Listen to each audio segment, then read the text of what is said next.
회사를 운영했던 한 가장이 잘못돼서 회사가 부도가 났습니다. 걱정하는 가족들을 모아놓고 말합니다. 야, 이제 우리 집안이 어려워서 뿔뿔이 흩어져야겠다.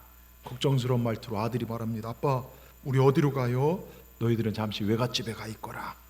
여보, 나는 어떻게 해요? 당신은 친정에 가 있구려. 그럼 당신은 어디 있으려고요? 나야 처가댁에 가 있으면 되지, 그러더랍니다.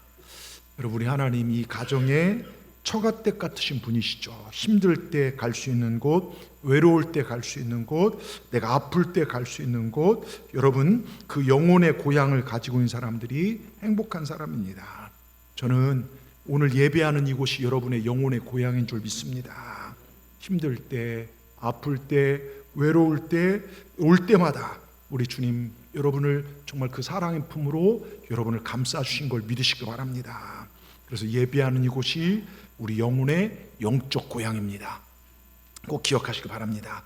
여러분, 내려놓음이란 책으로 귀한 도전을 줬던 이용규 선교사님, 정말 서울대와 하버드대 출신이면서 그냥 승승장구할 사람이 다 내려놓고 하나님의 영광을 위해서 선교사로, 몽골 선교사로 오지로 들어가죠. 정말 거기서 있었던 일을 내려놓음이란 책으로 해서 한국교회에 큰 은혜를 끼쳤던 선교사님인데요, 이분이 이렉교회에서 개척한 베르 지역의 예배 처소를 방문해서 예배를 드릴 때 이런 일이 있었어요. 그 동네에 벌러르라는 한 자매가 예배 시간에 막 땀으로 뒤범벅이 되어서 예배당에 들어온 거예요. 근데 몇 달 전 기도를 통해 안 들렸던 귀가 열려졌던 자매입니다. 몽골의 유목민으로 살아가는 그녀 가정 역시 몽골 사람들은 소를 굉장히 귀한 재산이고 소를 키웁니다. 근데 예배 시간 전에 소를 잃어버린 거예요.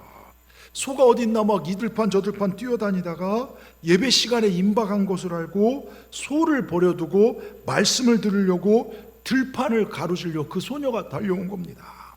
땀이 범벅이 돼서요. 여러분, 몽골이요, 제가 선교를 가봤지만 몽골 햇빛이 얼마나 따가운 줄 아십니까? 겨울에는요 진짜 소변이 나가다 올 정도로 춥고요, 여름에는요 근데 습도가 없어서 그늘 가면 그렇게 시원한데 햇빛 받으면요 껍질이 벗겨질 정도로 막 따가워요. 그런데 막 그 땀병 속에서도 예배를 드리러 온 거예요. 사정을 전해드린 이 선교사님은 소보다 예배를 택한 그 믿음의 결단을 보고 정말 하나님, 저 사람 부끄럽게 하지 말아달라고, 그 자매가 하나님의 은혜로 소를 다시 찾을 수 있게 해달라고 간절히 기도했고, 나아가 하나님의 명예가 땅에 떨어지지 않도록 하나님 이끌어 주시옵소서 기도했습니다. 근데요 여러분, 예배가 거긴 좀 예배가 길어요. 한 2시 예배 마치자마자 밖에서요 소 울음소리가 음매에 들립니다. 신기하게도 잃어버렸던 소가, 그렇게 찾으랬던 소가 제 발로 교회로, 집으로 간 것도 아니고 그 처소로 온 겁니다. 예배 처소래요. 소보다 예배의 기쁨을 택한 소녀 벌러르는 예배와 소 2마리를 다 잡았죠. 자, 이 이야기를 전하면서 그 선교사님이 그 책에 그런 얘기를 해요.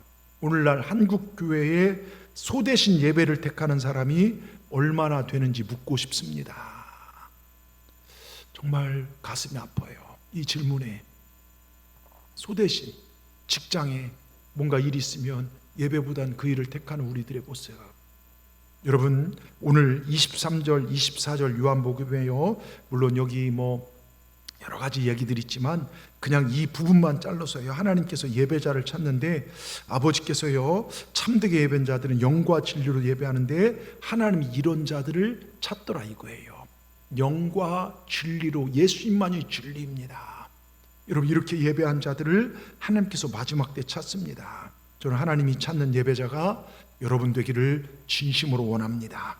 여러분, 예배가 영어로 월십이라고 해요. 월스와 십의 합성어, 가치 있는 행위. 그래서 인간이 할 수 있는 가치 있는 행위는 예배 외에는 없습니다. 그래서 월십이란 단어는 하나님께만 쓰여지는 단어입니다.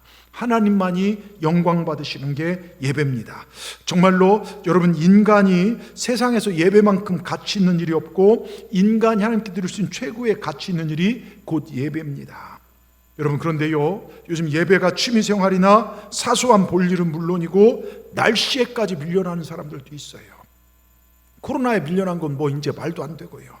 예배 휴가 가느라 예배 빠지고, 모임 있느라 예배 빠지고, 비 온다고 예배 빠지고, 기분 나쁘다고 예배 빠지고, 어떤 사람들이 이렇게 말합니다. 하나님 여기만 계신가요? 거기 교회 가서 예배 드려도 되지 않나요? 맞습니다. 그런데 정한 이곳이 내 교회가 있다는 걸 기억하시기 바랍니다. 여러분이 먼 곳에서 가까운 곳에서 이곳까지 와서 많고 많은 교회에서 이곳까지 하나님께서 그 마음을 움직여서 여러분 이 자리에 앉아 예배드린 게 우연 같습니까? 여러분, 하나님께서 여러분을 부르신 것, 여러분 이 부르심에 합당한 삶을 살아가신 여러분 되기를 주의 이름으로 축원합니다. 한번 생각해 보세요.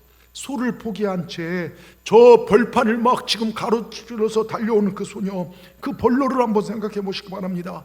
땀이 뒤범벅이 된 채 숨을 헉헉 몰아쉬면서 예배 자리에 막 앉아있는 그녀를 한번 생각해 보시기 바랍니다. 하나님께서 얼마나 기뻐하셨을까요? 하나님께서 그 딸을 보면서 얼마나 흡족해 하셨을까요? 여러분, 우리에게 이런 순수한 예배 열정이 회복되기를 주의 이름으로 축원합니다. 이제 2024년도 9월 하반기가 본격적으로 시작되었습니다. 우리의 삶이 예배를 회복하며 예배 중심의 삶을 살기로 원합니다. 그래서 하나님이 마지막 때 찾으시는 영과 진정, 신령과 진료로 예배하는 자들, 그게 저와 여러분 되기를 바라면서 오늘 예배에 대해서 몇 가지 영적 교훈을 얻고자 합니다. 첫째요, 내가 예배를 드리는 것이 아니라 예배가 내 인생과 삶을 지키는 것입니다. 여러분, 제가 몇 번 얘기했지만 어미 꿩이 새끼들에게 다 불러놓고, 얘들아, 너희들이 땅 위에서 먹이를 찾아 먹을 때 입으로는 먹이를 먹을 때 귀는 활짝 열어서 엄마 얘기를 들어야 돼, 알았지? 내가 땅을 보고 있다가 너희를 잡아먹으려는 짐승이 나타나면 도망쳐 소리 지르면 후다닥 하고서 나무 위로 올라가, 알았지? 너무 멀리 가면 엄마 목소리가 안 들리니까 멀리 가지 마. 그래서 꿩 새끼들은 알았어요. 수시로 엄마가 주의를 주니까요, 엄마와 그리 멀지 않은 곳에서 먹이를 찾으면서 입으로는 먹이를 먹고 귀는 엄마의 목소리를 듣기 위해서 활짝 열어놓았습니다. 근데 꼭 그런 놈 있죠. 한 마리는요, 엄마의 말을 귓등으로 울려버려요. 살아있으니까요, 아직 별일 없으니까 귓등으로 울려버립니다. 맛있는 먹이를 먹는데 팔려서요, 형제들과 떨어져서요 한참 먹이를 먹다가, 근데 부스럭 소리 엄마가 보니까요, 여우 한 마리가 새끼를 잡아먹으러 오는 거예요.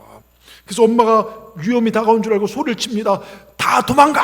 했더니 막 새끼들이 그 얘기 듣고 다 올라갔어요. 그런데 멀리 떨어져 있던 꿩 새끼는 이 엄마의 목소리를 듣지 못하여 그만 여우에 잡혀 먹고 말았습니다. 여러분, 우리 이야기 같지 않습니까? 일하다 보니까, 세상 일에 바쁘다 보니까 세상 소리에는 귀를 열어놓으면서도 하나님 말씀에 귀를 닫고 살아가지는 않는지요? 여러분, 구약에 보면요, 이스라엘이라는 나라가 등장하죠. 그런데 이 이스라엘이 망한 이유가 무엇입니까?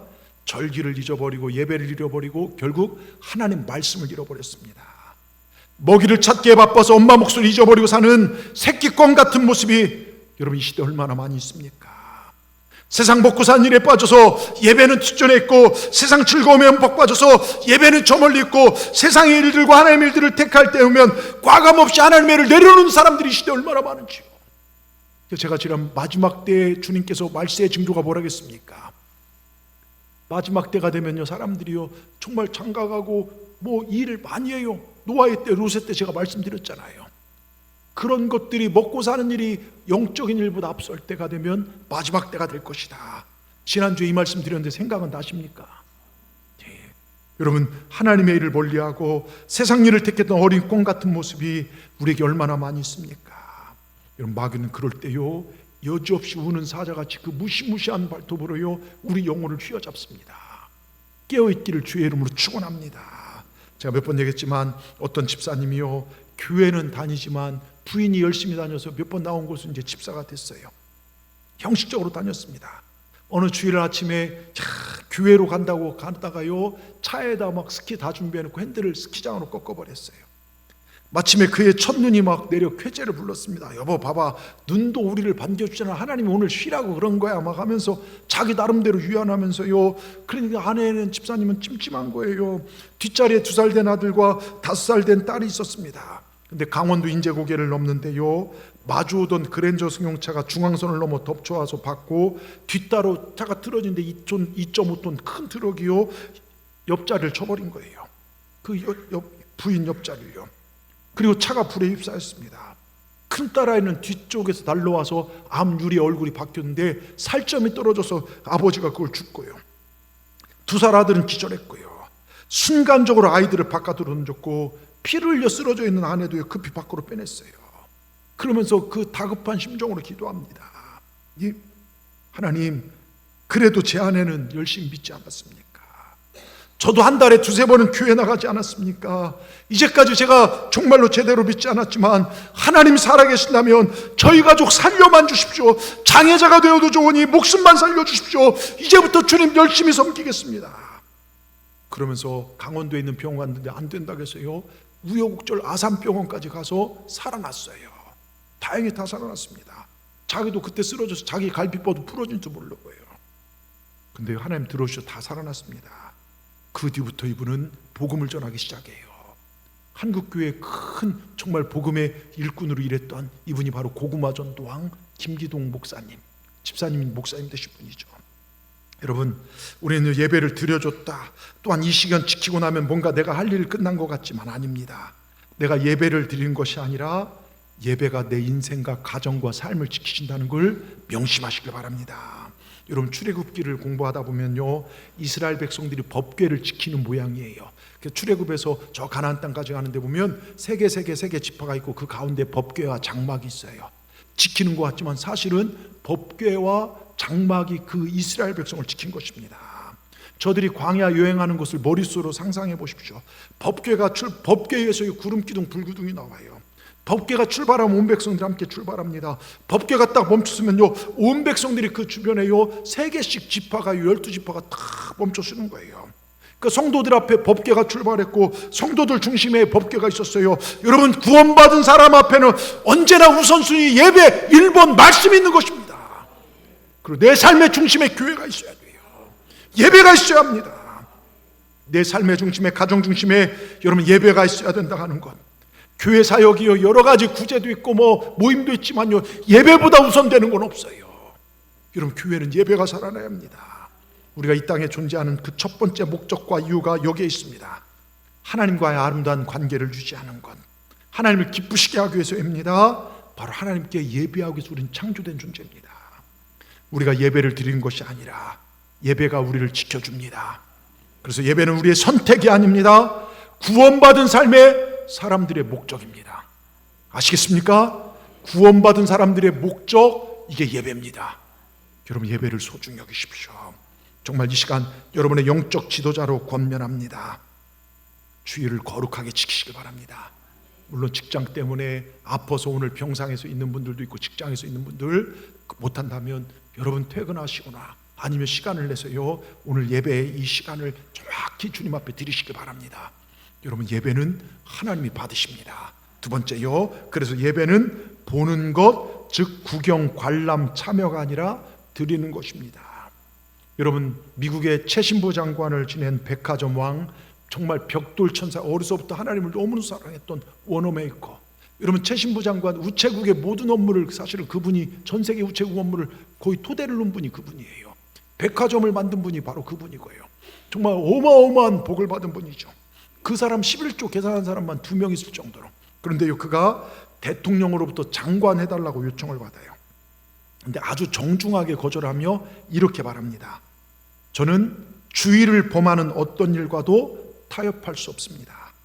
뿐만 아니라 주일학교 교사로 섬기는 일을 중단할 수가 없습니다. 장관직은 다른 사람이 할 수도 있지만 제가 주일 하나님께 예배하는 일은 다른 사람이 대신해 줄 수 있는 일이 아닙니다. 여러분, 이게 믿음의 배짱 아닙니까? 정말 멋지지 않습니까? 요즘 어떻습니까? 아유, 목사님, 제가 회사에서 또 요즘 여러 가지 중책 맡아서 이제 교회 이거 못하겠네요. 이제 못하겠네요. 여러분, 하나님 일이요 세상 일보다 못합니까? 예? 여러분, 이것을요 벤자민 해리슨도 감동을 받아서 당신은 주의를 지킬 수 있도록 약속하고 교사로 섬길 수도 협조하겠다 약속하고 최신부 장관을 임명을 해요. 여러분, 교회랑 거리가 광주에서 저희 교회 정도인데 여러분, 한 번도, 그래서 19살 교사가 돼서 85세 교회학교에서 이제 더 이상 애들 가르치기가 어려워서 은퇴할 때까지 67년을 교회를 개근해요. 놀라지도 않네요. 67년을 주일 성수하면서 여러분 교회를 개근했다는 거예요. 그래서 그를 복받은 사람이라 얘기합니다. 여러분, 온전한 예배 회복이 지금 이 시대에 우리가 추구해야 할 영성의 목표예요. 예? 여러분, 자, 문제 하나 되겠습니다. 예배는 본다가 맞다, 아니다. 예배는 드린다가 맞다. 예배 본다 손 들어 보십시오. 또 손을 드시네요. 또 예배 드린다가 맞다 손 들어 보십시오. 예, 드린다가 맞습니다. 예. 여러분, 자, 예배 드린다라고 성경은 구약 제물을 드린다, 제사는 드린다예요. 여러분, 엄밀히 말해서 죄송한 얘기지만, 물론 이제 병상이나 직장 때문에 어쩔 수 없는 분들을 하지만, 우리가 코로나 때요 예배를 멈추고 뭐 유튜브로 미디어로 봤잖아요. 예, 그건 사실 엄밀히 말하면 예배가 아니에요. 구약적 제사로는 예배가 아니에요. 잘 보십시오. 여러분, 구약에서 제물을 드린다, 제사를 드린다 되어 있는데요, 이 드린다란 말은 제사장이 제물을 드릴 때 사용하는 단어인데요, 이미 이건 하나님 것으로 잘라놓은 제물이에요. 내가 아무리 급해도 쓸 수 있는 제물이 아닙니다. 여러분, 우리가 예배하는 이 시간요, 이미 하나님 앞에 예배하기로 잘라놓은 시간입니다. 예배하는 이 시간, 내 몸이 다른 데 갈 수 있다는 가능성 끝난 존재들이 천국 백성들입니다. 아시겠습니까? 다른 계획, 우린 이 시간에 다른 계획할 어떤 여지도 없어요. 이 시간은 하나님께 드리는 시간입니다. 하나님 앞에 준비하여 드리기로 된 예물들, 감사, 11조, 선교, 여러분, 다른 데 쓸 수 있는 돈이 아닙니다. 이미 잘라놓은 재물입니다. 비록 내가 살기 어려워도 이건 하나님 것으로 잘라놓은 것입니다. 아니, 어려울수록 내 믿음을 보여드려야 합니다. 하나님 앞에 예배드리는 시간 또한 이미 잘라놓은 시간입니다. 여러분, 기억하십시오. 주일은 썬데이, 노는 날이 아니에요. 우리 예수님 사람 로즈데이, 그래서 주일이라고 하는 거, 세상 사람들 주일이라고 표현 안 해요. 일요일이야. 주일은 주님의 날입니다. 주일은 공휴일 아닙니다. 주일은 주님의 날입니다. 여러분, 이 주일은요 나눠지고 갈라진 날입니다. 월요일부터 토요일까지요 사람과는 다 비슷비슷해요. 아침에 일어나서 씻고 밥 먹고 출근하고 저녁에 돌아오고 또 밥 먹고 운동하고 뭐 이 정도 여가 생활하고요. 다 그저 그런 태도리 안에 살아갑니다. 근데 주일 아침 되면 갈라져요. 나눠집니다. 예배하러 가는 사람과 세상에 남아있는 사람들이요, 하나님 만나러 가서 찬양하고 예배한 사람들과 집에서 뒹굴뒹굴 노는 사람들, 아니면 어디 일하러 가는 사람들, 쉬는 사람도 갈라집니다. 여러분, 이 주일은 나눠지는 날입니다. 영광스러운 주님이 이 땅에 재림하실 때 영원한 천국으로 갈 사람들과 영원한 멸망, 지옥으로 떨어져야 할 사람들이 갈라진 날이, 그게 주일을 연습하는 거예요. 여러분, 잘 믿으시길 바랍니다. 그러게 우리는 예배 잘 드려야 돼요. 여러분, 그리고 예배는요 말씀 순종의 첫 번째가 예배예요. 이런 말씀의 대표적 계명이 10계명이죠. 10계명 첫 번째가 하나님 외에 다른 신을 섬기지 말라. 예배는 하나님 아버지만 섬기겠습니다, 그겁니다. 우리가 하나님 말씀에 순종할 때 하나님께서 우리 인생 가운데 일하십니다. 우리가 말씀에 순종할 때 말씀은 우리 인생 가운데 반드시 이루어집니다. 여러분, 하나님 말씀들은요 내가 생각과는 완전히 다릅니다. 보십시오. 여리고성이 무너질 때요, 우리 생각은 군인을 키우고 전략을 키우고 새벽녘에 침투해 갖고서 문을 열고 막 국군들이 들어가서 다 쳐부신 건데, 여러분, 여리고성 어떻게 무너졌습니까? 하나님은요 그런 것과 상상, 먼저는요 남자들 어떻게 합니까? 복용수도 다 시켜요. 할례를 시켜요. 예? 애굽의 수치 죄악들을 잘라내라. 여러분, 남자가요 그 당시에 지금이나 마취나 진통제 있지만 그 당시 그런 게 어디 있어요? 못 움직이는 거예요. 그리고 유월절 절기를 지키고요, 그리고 나갑니다. 어떻게 합니까? 돌면서 마지막 날 침묵하며 돌면서 마지막 날 소리를 지르는 겁니다. 소리를 와 하고 지르니까 어떻게 됩니까? 여러분, 그게 무너지죠. 하나님 말씀대로 했던 여리고성이 무너져요. 여러분, 잘 들으십시오. 그런데 그 뒤에 아이성은, 여리고성보다 작은데 아이성은요 하나님께 묻지도 않고 예배도 안 드리고 말씀도 안 듣고 갔다가 대패를 당해요. 자, 노아의 방주도 보십시오. 하나님께 말씀하십니다. 배를 만들어라. 장장 120년 동안 노아가 배를 말씀에 순종하여 만듭니다. 근데 여러분, 이 배를 만드는 기간 동안 하나님 한번 찾아오셔서, 야, 힘들지? 노아, 힘들지? 힘내라. 내가 너와 너를 함께 한다, 이런 말씀 하신 적 없어요. 소고기 한 근 사준 적도 없고 장어탕 한 그릇 사준 적도 없고. 근데 노아는요 이게 하나님 명령이기에 성실히 일합니다. 잘 들으십시오, 여러분. 이게 하나님의 자녀들이 사는 방법이에요. 요즘 왜 이렇게 섭섭마귀들이 많은지, 내가 교회에서 이만큼 했는데 왜 나를 안 알아줘, 삐지는 사람들이 왜 이렇게 많은지 몰라요. 여러분, 내가 하나님 앞에 쓰임받는 게 그게 감사 아닙니까? 여러분, 내가 중병에 걸려보세요. 암이라도 한번 맞아보세요. 병원에 사형선고 내려보세요. 내가 하나님 앞에 쓰임받는 게 그게 영광이에요. 뭐 교회에서 알아주네, 누구는 됐네 한데, 이런 거는 여러분 아무것도 아닙니다. 이건 진짜 초라한 신앙생활입니다. 내가 나를 구원하신 주님 앞에 예배드리고 쓰임받고 내가 일할 수 있다는 이게요, 여러분, 이게 감사합니다. 감사하시길 바랍니다. 여러분, 그러고 나서 주님께서요 방주를 줬어요. 뭐라고 하십니까? 가 살아있는 동물 암수 한 쌍씩 불러보라는 거예요. 여러분, 방주는 어떻게든 질 수 있다고 제가 말씀드렸어요. 100년이든 200년 질 수 있어요. 그런데요, 암수 한 쌍씩, 이거는 진짜 힘들어요. 왜 그런 줄 아십니까? 제가 몇 번 얘기했지만 저희 집에 쥐 새끼 한 마리가 찍찍 다니더라고요. 저는 막 쥐가 너무, 근데 얘 한 마리 잡는데 3시간 걸렸어요. 그것도 빗자루 막 포기하다 던졌는데 그게 머리통 맞아서 꽥 하고 죽었어요. 예? 근데요, 제가 그거 보는데 이게 순놈인지 암놈인지 어떻게 구분해요? 예? 수많은 동물들을 어떻게 봅니까? 그러니까 하늘 나는 새들은 또 어떻게 잡습니까? 여기서 우리가 순종 못하는 이유가 여기서 나와요. 예? 내가 할 수 없는 일이라 생각하기 때문에. 여러분, 나는 못하지만 하나님은 하십니다. 믿으시길 바랍니다.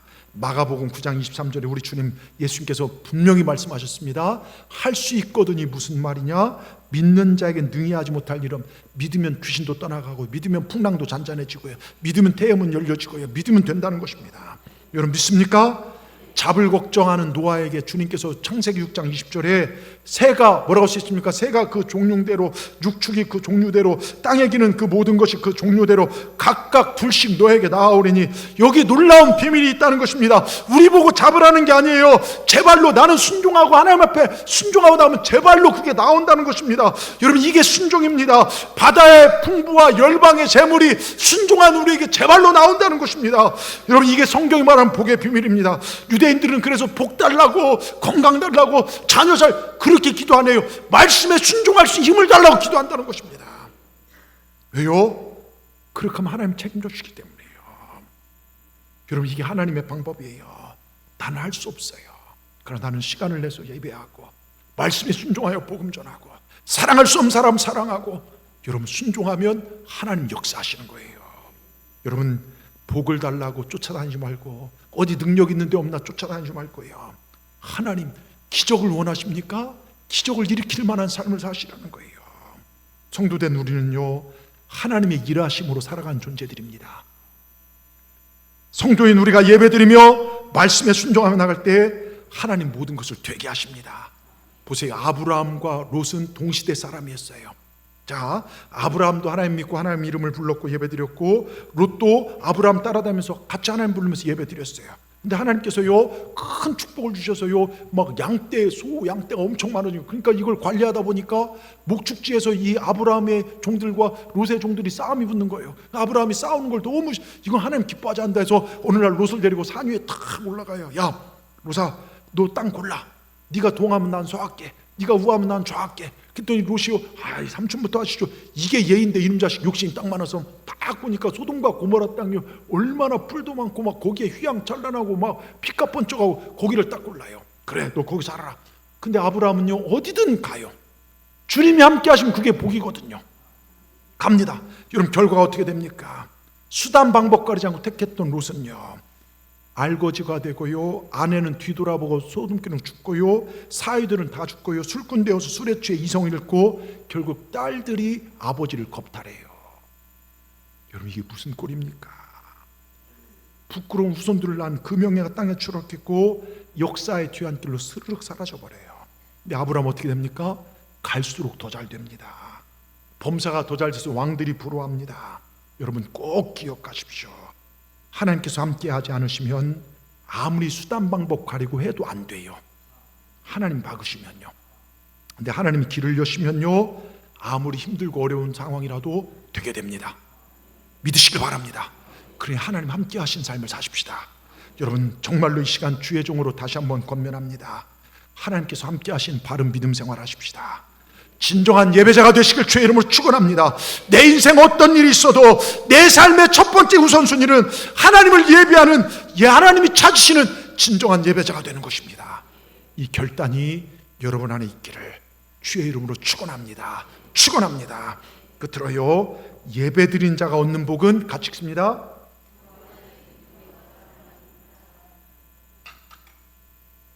제가 예배에 대해서 준비하고 정말 예배에 대해서 이 말씀 드려야 하면 꼭 오늘 못 나온 분들이 계시더라고요. 정말 이게 영적인 이유들이 있어요. 근데요, 여러분, 남녀 간의 사랑을 보면요, 처음엔 되게 뜨거워요. 근데 시간이 지나면 더 뜨거울까요? 아니면 식을까요? 우리 장로님 확 식는다고 하시네요. 예. 시들어, 그게 그렇더라고요. 보십시오. 초반 뜨거웠을 때 진행기, 과도기, 그리고 권태기, 그리고 말년기가 탁 된 상태를 보면요, 제가 한번 예를 들어 잘 들어보세요. 여자가 남자한테 전화를 걸었어요. 전화를 걸어서 여보세요 그랬더니 남자가 초반기엔 그럽니다. 내가 먼저 막 전화하려 했는데 막 반가워합니다. 진행기 전화 오면 지금 어디야, 우리 만나자. 과도기, 내가 나중에 다시 전화 걸면 안 될까? 권태기 되면 어떻게 되냐, 너는 꼭 바쁠 때 전화질이냐? 말년기, 전화하면 전화기가 꺼져 있어서 받을 수 없습니다. 이렇게 됩니다.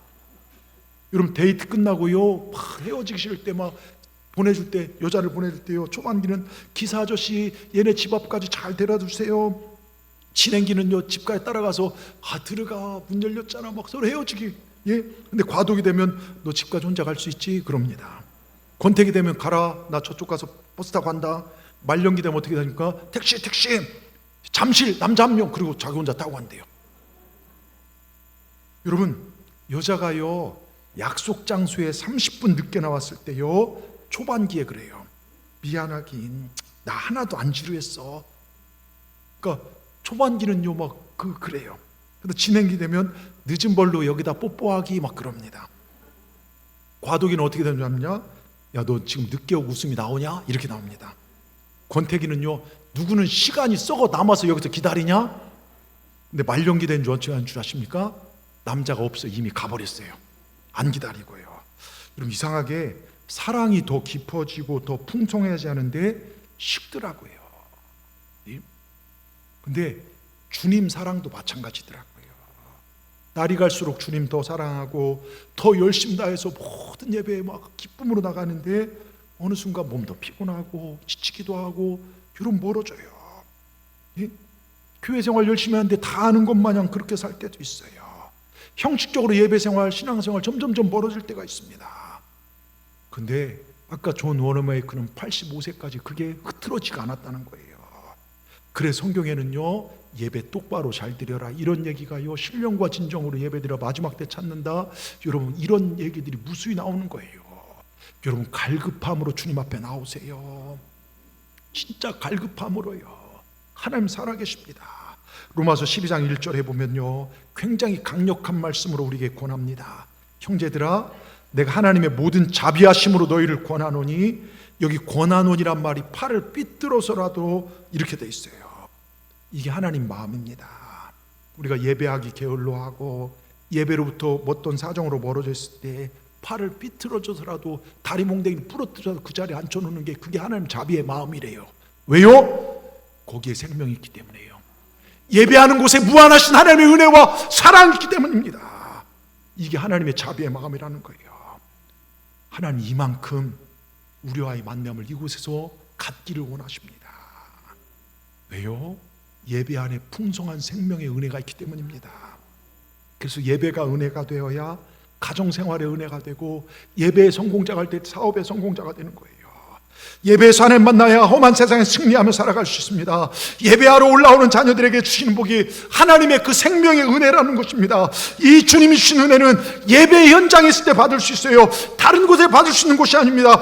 이 은혜라는 단어가 히브리어로 헤세드라는 단어인데요, 이 단어의 의미가 뭔지 아십니까? 오직 하나님만이 인간에게 주시는 축복과 은혜, 이게 헤세드입니다. 신약에서는 카리스라고 하는데요, 값없이 주신 하나님의 선물입니다. 그래서 은혜는요, 하나님께서 받을 자격 없는 나 같은 인간에게 값없이 거저주시는 복된 선물을, 그게 은혜라는 거예요. 그게 이 예배를 통해 주어집니다. 저는 요즘 이 은혜에 감격하며 살고 있어요.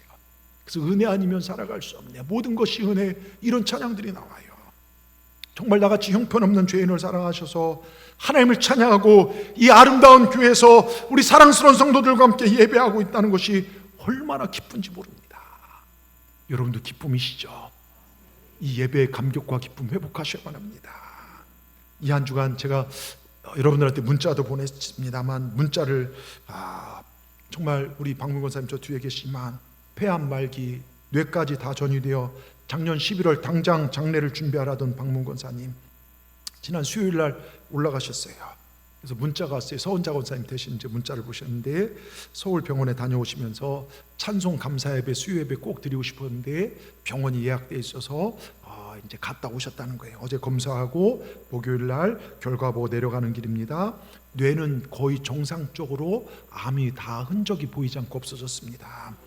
펫CT는 10월 2일 날 검사한다면서 모든 치료가 너무 잘 되고 있다면서 주치의 선생님도 너무 좋다고 하십니다. 모두가 목사님과 교우님들의 기도 덕분입니다.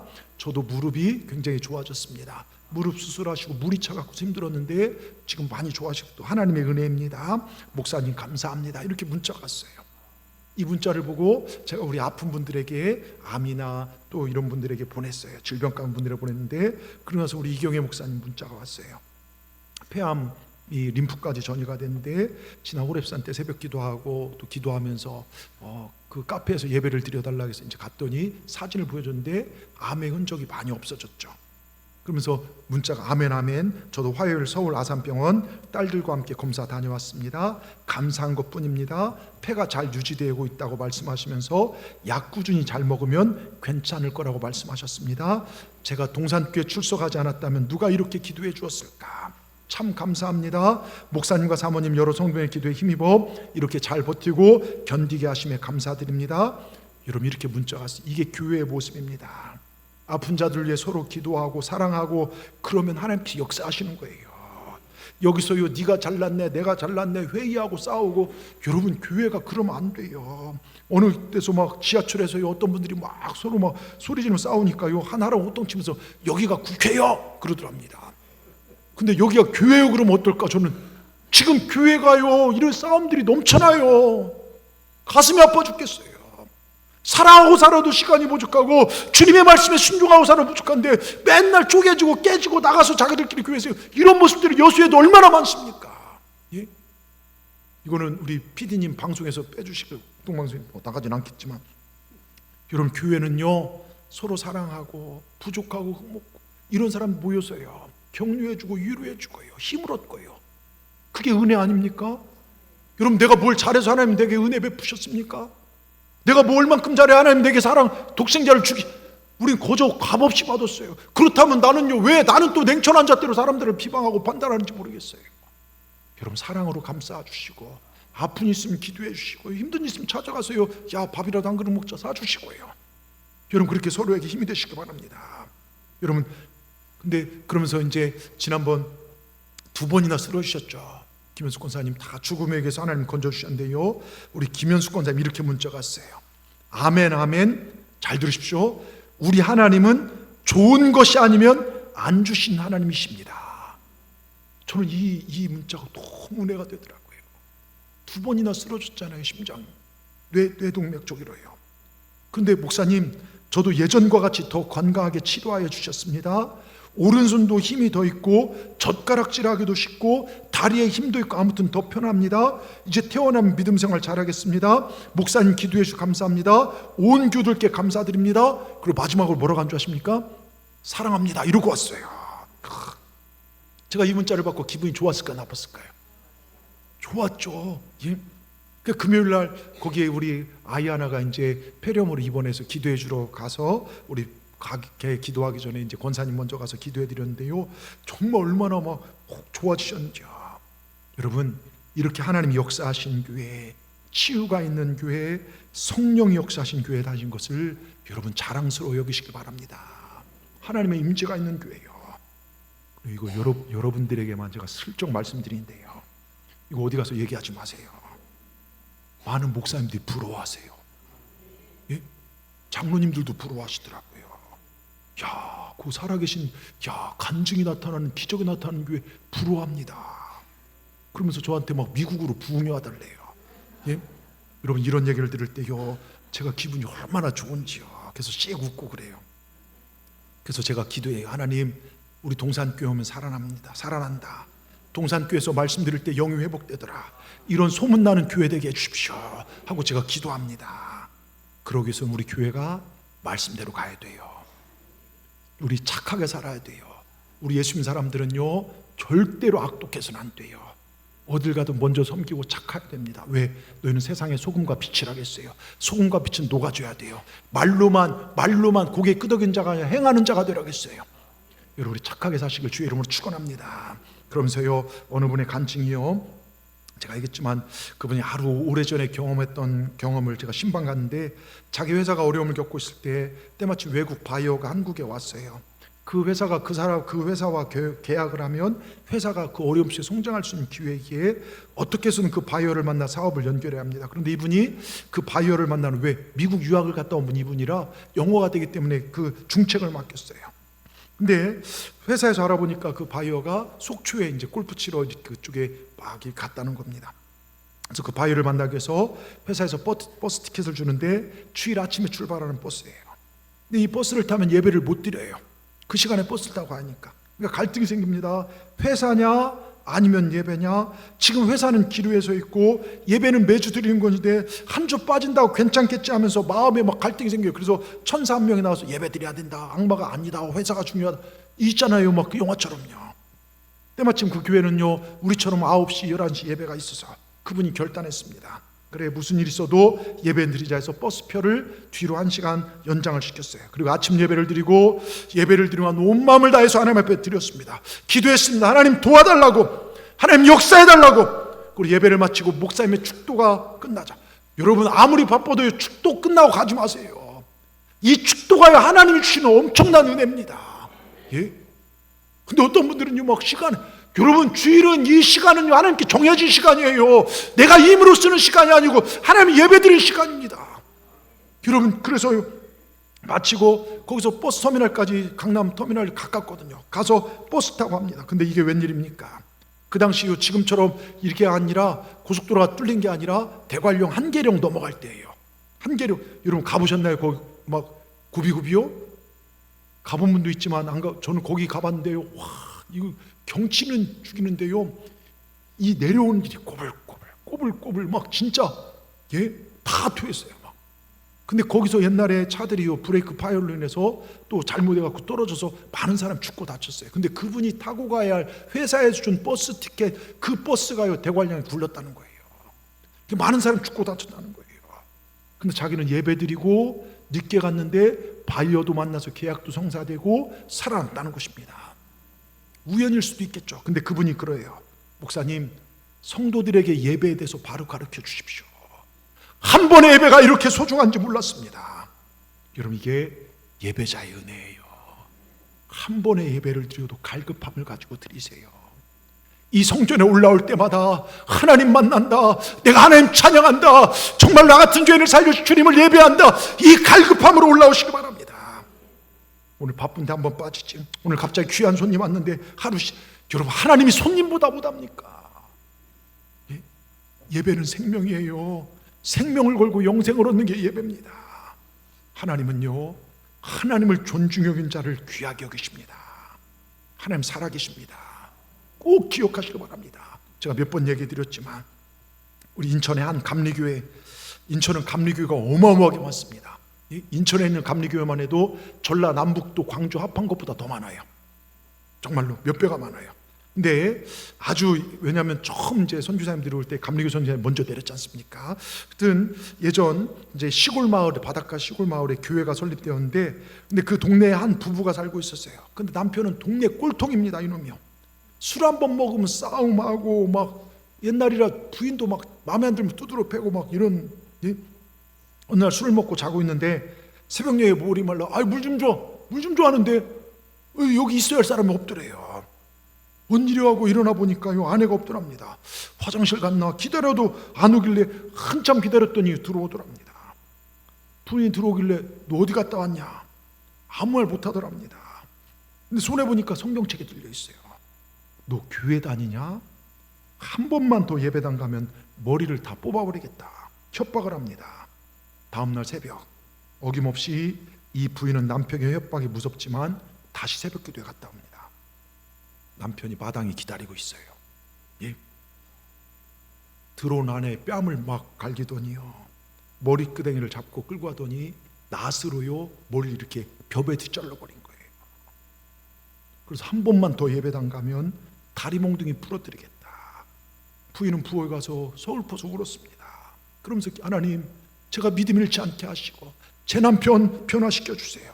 이 핍박 이기게 해주세요. 남편은 이 정도 하면 안 가겠자고 믿었는데요, 이 부인이 또 예배를 나간 거예요.